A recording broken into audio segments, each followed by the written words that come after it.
Bonjour. Bon, attention, l'énoncé est assez grand, j'ai peu de place sur ma feuille. On a une usine, 3 robots, R1, R2, R3 qui fabriquent des écrans de téléphone. Bon, ils peuvent avoir des défauts. Les contacts en bord d'écran sont assez délicats et contrôlés en fin de chaîne. Quand on a un défaut, l'écran est détruit. Alors, on a des renseignements importants. Le R1, il produit 20% des écrans, production avec 1% de défauts sur les contacts. R2, 55%, avec 4% de défauts sur les contacts. R3, etc.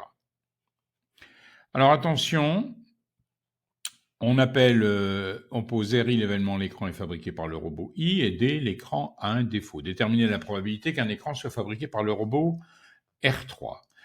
Qu'est-ce qu'on peut dire des événements R1, R2, R3 ? Ils sont forcément comment ? Complémentaires. Pourquoi ? Parce que les écrans, ils sont fabriqués soit par R1, soit par R2, soit par R3. Il n'y a pas d'autre choix possible. Ils sont complémentaires, je vous ai mis tout en haut la définition.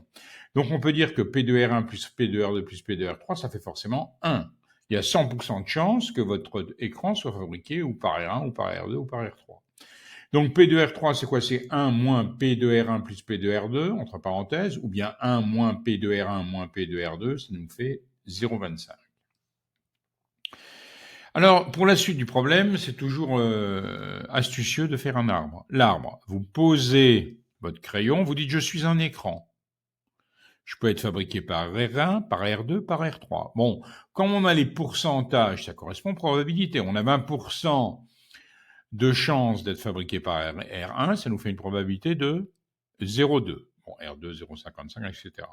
Maintenant, vous posez votre crayon sur R1, donc ça signifie que l'écran de téléphone a été fait par R1, soit il a un défaut, soit il n'a pas de défaut. Et s'il a un défaut, vous avez vu la lettre D, D bar, c'est l'événement complémentaire de D. Bon, comme on sait qu'il y a 1% de défaut possible quand c'est R1 qui produit, il y a 0,99 de probabilité qu'il n'y ait pas de défaut. Autrement dit, 99% de chance qu'il n'y ait pas de défaut. Bon, le reste, vous le trouverez facilement, pas de problème.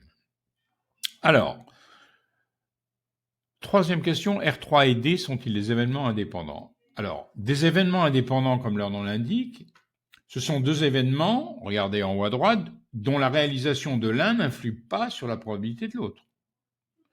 Alors, une manière simple de vérifier que vous êtes dans une situation où les deux événements sont indépendants, c'est P de A inter B égale P de A fois P de B. Bon, je m'aperçois que j'ai passé un peu vite la deuxième question, j'en suis déjà à la troisième. La deuxième, c'était calculer la probabilité qu'un écran ait un défaut, autrement dit P de D. D'après la formule des probabilités totales, vous l'avez vu dans votre cours, c'est P de R1 inter D plus P de R2 inter D plus P de R3 inter D, c'est-à-dire P de D R1 ayant eu lieu fois P de R1, autrement dit la probabilité qu'il ait un défaut, sachant qu'il a été fait par le robot 1 fois P de R1, etc. Et j'obtiens donc 0,032. La probabilité que un écran ait un défaut est de 3,2%. Je reviens à ma probabilité au calcul nécessaire pour savoir si R3 et D sont indépendants. P de R3, c'est quoi ? On l'a sur notre tableau, sur notre arbre, plutôt 0,25. P de R3 inter D, attention, vous suivez les branches, 0,25 fois P de R3 inter D, ça nous fait 0,25 fois 0,032. On est d'accord. Donc ça nous fait 0,008. P de R3 fois P de D, P de R3, 0,25. P de D, d'après nos calculs précédents, la deuxième question, 0,032. Pas de problème, ça fait 0,008. Je peux dire que les deux événements R3 et D sont indépendants. Plus compliqué, le quatrième, attention. R1 union R2 et D sont-ils des événements indépendants ? P de R1 union R2, par définition, c'est P de R1, P de R1, plus P de R2, moins P de R1 inter R2.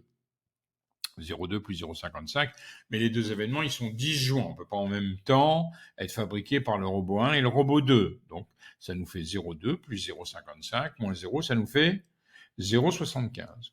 Alors, attention, P de R1 union R2 inter D. Ça va être nécessaire d'évaluer cette probabilité pour voir si les événements sont indépendants, hein, puisque ensuite on regardera ce que donne P de R1 union R2 fois P de D.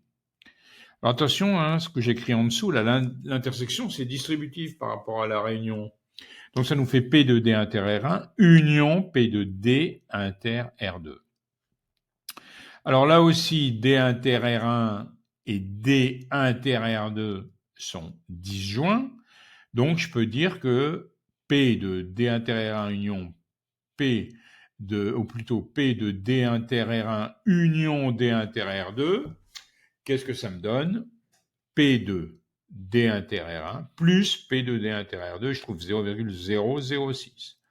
Ensuite, comme par définition, je regarde P de R1 union R2 fois P de D, je remplace, je trouve 0,024. Conclusion, les deux événements ne sont pas indépendants. Bon, avec R1, je vous laisse réfléchir, il n'y a aucune difficulté pour répondre à la 5e question.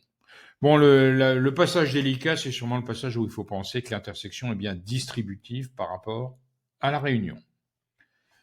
Voilà, à bientôt.